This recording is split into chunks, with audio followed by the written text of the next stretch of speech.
And I think the most important thing is to admit this. All really humane people admit that they're rascals. That's, you see, on the side of the not respectable, the selfish.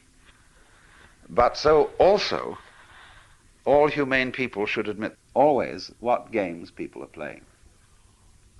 Now, you see, the thing is that really is a puzzle, is that they don't admit they're playing games. And when a person is playing games and doesn't admit that they're playing games, then you have some kind of a trickster who isn't really being fair to you. Now, of course, the game, that this game is not a game, has a certain kind of a fascinating quality to it. How mixed up can we all get? Let's try. See?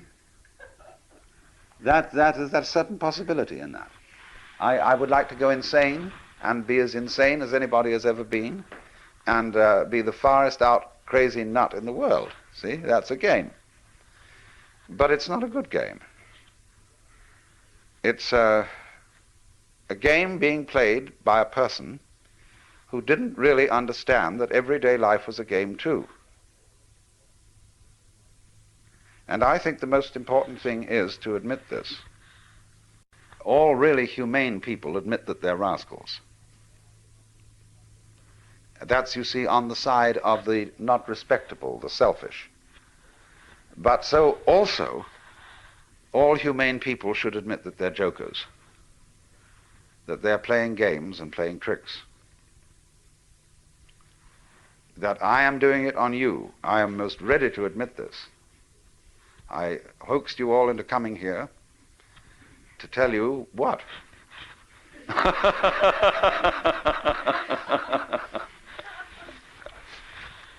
This was a trap, you see, but I'm going to make it an entertaining trap so that you won't feel so badly about it.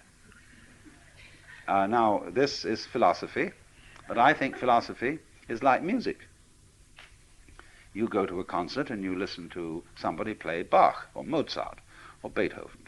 And what's all that about? You know, it isn't about anything except dee dee dee dee dee dee dee dee dee dee dee dee. You know, that's what it's about. And so, in the same way, as I conceive my work as a philosopher, I'm simply pointing out that existence is the same kind of a thing as a Bach invention. It's going this way and that way, and hills and waters going all out there, and the fish are going around in it and breeding, and the ducks are doing this, that, and the other. And that's the same thing as dee dee dee dee dee dee dee dee dee dee dee dee. See? So if you can admit that that's what it's all about, you have a little problem. Because there's not only the threat that it really might be serious and that you shouldn't be laughing about this, but there's also a kind of opposite. Then are you saying it's merely just fiddling around? See? I mean, you're saying it's only a game? Is that all there is to it? Well, now, what do you think? You see, this again is a question that everybody has to think things through. What did you want? Didn't you want a game? Did you want it to be serious in the end? Think about the question. What kind of a thing would you like God to be? What would you like to do for eternity? Really? Here is Jan van Eyck, who paints the eschatological picture of the Last Judgment. What a strange man he must have been. For here is heaven above and hell below. And in heaven, here's God the Father, God the Son, God the Holy Ghost, all there together, and the Virgin Mary and the apostles, and they're all sitting in committee. And they have an aisle, you know, just like in church, and there they are facing each other, and they're all sitting there very solemnly. And I don't know what it's about. But below, right at the end of the aisle, you see, where all these apostles are sitting, is St. Michael. A rather gorgeous figure in beautiful armor with wings. And underneath him is a bat-winged skull. And beneath those bat wings, though, all horror is let loose. Michael is about to slush that skull, see, with his sword. But below, ooh, there are nude bodies, some of them pretty comely, and they're all squirming in there, and they're being eaten by worms. And they're eating the worms, and there's a kind of a mush. It's like the sort of situation you find when you turn up a big rock, and there's all that going on underneath. Now, there's no question whatever that Van Eyck, the painter, had more fun painting that part of the picture than he did painting the top part. So in the same way with Hieronymus Bosch and with Bruegel, they painted every kind of weird, surrealistic deviltry going on, and they really loved it, but they couldn't admit it. Now, the only time when the holy people had a ball was when, for example, the Islamic artists made arabesques, and the Celtic artists made fantastically intricate lattices to decorate the margins of their gospels and missals. They are unbelievably beautiful, or take stained glass or something like that. But what are they doing? What's it all about? So when you ask the question, then what will you do in heaven? And the thing you want to do, of course, is to get mixed up in this little, see, it's like the musician. He likes to take a melody, then he likes to put another melody that fits in with it, and another one that fits in with both, and then a fourth one, and arrange them together, and he invents an instrument like an organ that he plays with two hands. Then he adds foot pedals so that he can play with his 2 feet. And he can get this hand doing one rhythm, this doing another, this doing another, and this doing another. See, that makes it complicated. And so when drummers get together and play, somebody starts out with a certain rhythm, and then that rhythm has holes in it. In other words, it has certain silences, and the next drummer fills those silences in an interesting way. He counts and picks out a pattern. And what do you imagine DNA is? The basic form of biological existence. Now, DNA is like a necklace, like Charlotte's wearing, with different kinds of beads in it. And according to the order and the way those beads are arranged, so you get genes, and so you get the particular form of life that emerges from those genes. So what we're doing, basic down, way down, is saying, she loves me, she don't, she'll have me, she won't, she would if she could, but she can't, you see? Or, Tinker, Tailor, Solar, Savior, Rich Man, Poor Man, Beggar Man, Thief.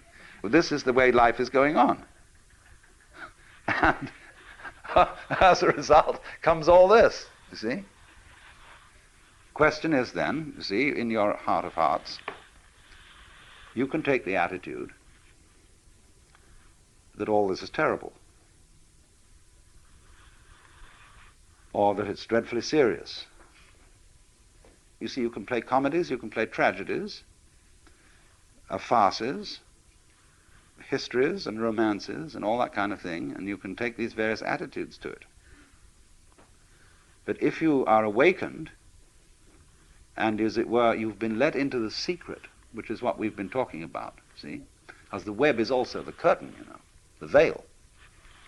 The veil which hides the face of God from the angels, you see. There's always this veil. That's why we like a striptease. Because there's an implication. You should never give the show completely away. There always should be a little bit of a veil left, you see. There always is. Because even if you find the striptease artist gets completely naked, there's really something hidden. What's the motivation? What sort of a person is she? Would I really like to embrace her? Or would she have bad breath? You know? Or something. And you never really know. You never really get to the bottom. That's why everybody, all men poets, say that women are basically mysterious. And they ought to be. So are men basically mysterious, from women's point of view. Although they play that they're not. See, this is the way it goes. Men are supposed to be very open. And they say, well, of a certain situation, this is the way it is. After all, it's perfectly rational. It's just a matter of practical affairs. And women say, well, they say, I'm not quite as articulate as you are, but I know there's something you've left out, but I can't explain it. And by this means, everything is kept going. So, what I'm saying is, I think this. I'm trying to share with you a certain style of life and an attitude to life and an insight. Well, I've taken you on one side and said, listen, kids, things aren't what they seem. Don't be fooled. There's a big deception going on, and you're involved in it, but I just thought you ought to know it and enjoy it. See? I'm terribly puzzled about the way people go out of their way to disenjoy themselves. They take so much trouble about it. Did you ever read H.L. Mencken's essay called A Libido for the Ugly? And it describes a Pennsylvania mining town, which isn't exactly totally impoverished. I mean, they can build things and they have enough money to do this, that, and the other. But he describes how they made a church out of yellow stone that's so awful that it looks like a Presbyterian with a grin. And all around you have only to look and you see this perfect passion for making the world look grisly. And it isn't only job builders and garage owners who do this kind of thing, it's also people who profess to be painters. They're actually using excrements for painting in Paris today, on the theory that the world is shot to pieces, and that since the artist is a representative of his times, he ought to show the times as they really are, as a social critic. And so he makes the most weird, I mean, he paints Campbell's soup can, and then he makes music that shrieks and screams in the most, he just goes out of his way to make it sound as ugly as he possibly can manage. And the ingenuity is about that is endless. Because that is the times. He's a critic, you see. Instead of being somebody who reveals. Now you see, let's take the sort of the character of the Pied Piper. The person who brings you an invitation to dance. I would say then, you see, there is going to be a dance this evening, and I would like you all to come, you know. That's the spirit in which I invite you to a seminar. I am not inviting you in the spirit of saying, no, we're going to have to discuss some very grave matters, and you ought to be awake to all these things and arouse your social conscience, and so on and so forth. Because when you get through with all that, then what? When you get through with feeding the hungry and clothing the naked, and we are making great strides with automation and technology in abolishing poverty totally, then what are we going to do? Well, you see, if you've got all these people clothed and fed and so on, and then they say, well, now what next? If you've got a kind of Quakerish state of mind, you don't know what to do. Well, feed and clothe somebody else. You see? Get busy. But then, where is that leading? So you see, to spread joy, you have to have it. To impart delight, you have to be more or less delightful. And to be delightful is not some factor of trying to make yourself look delightful. It is to do things that are delightful to you. You become thereby delightful to others. That's to say, people who are interesting are people who are interested. Any person, for example, who is constantly thinking about all sorts of other things and other people and so on, because they're fascinating, becomes a fascinating person. But a person who doesn't think about anybody else and who's got very little going on inside their skull is boring. So in other words, your engagement with the external world, the more you are involved, the more your personality is enriched. But if you try to enrich your personality by taking a course in how to win friends and influence people, or how to be a real person, you'll become just a washout.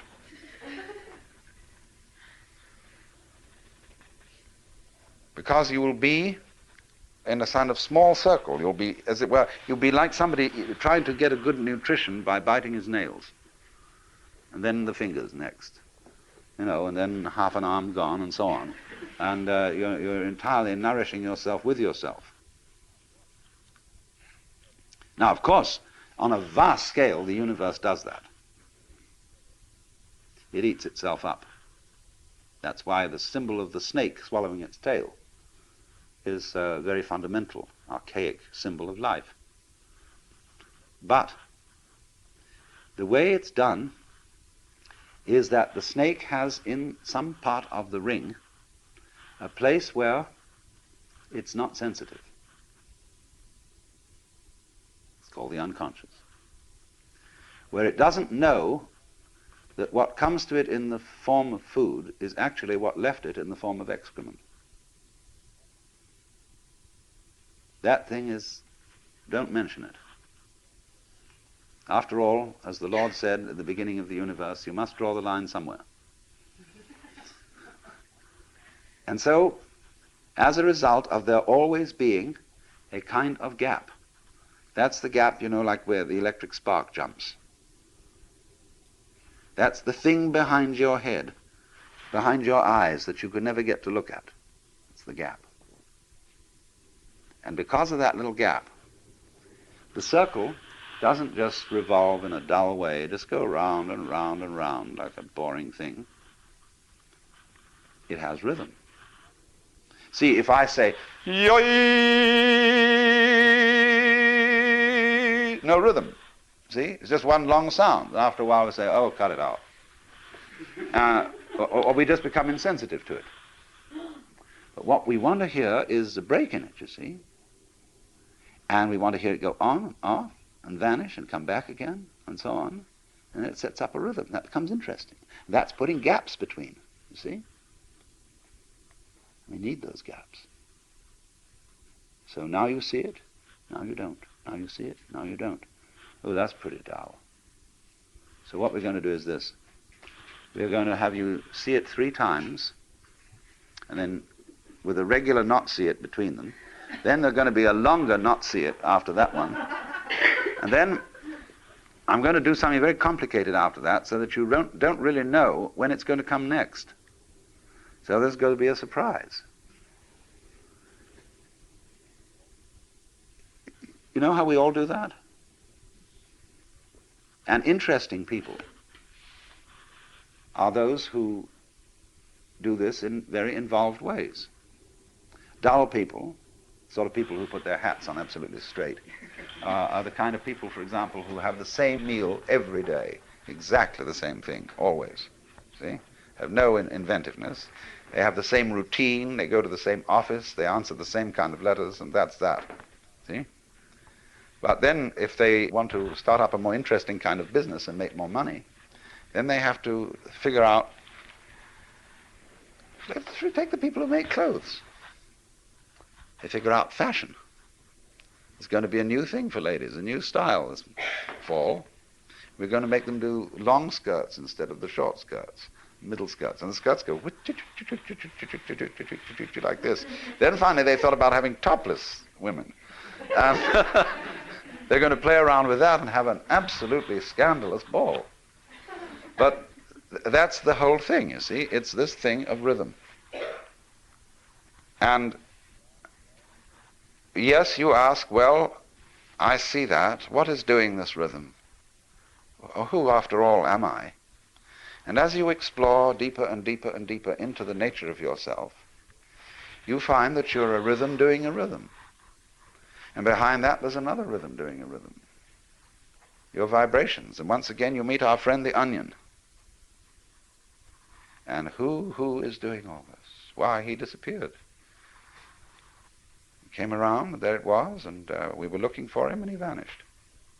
And then just when we weren't looking for him again, there he is. But every time we try to see, he isn't there. Now, do you see that? That situation is what's called life.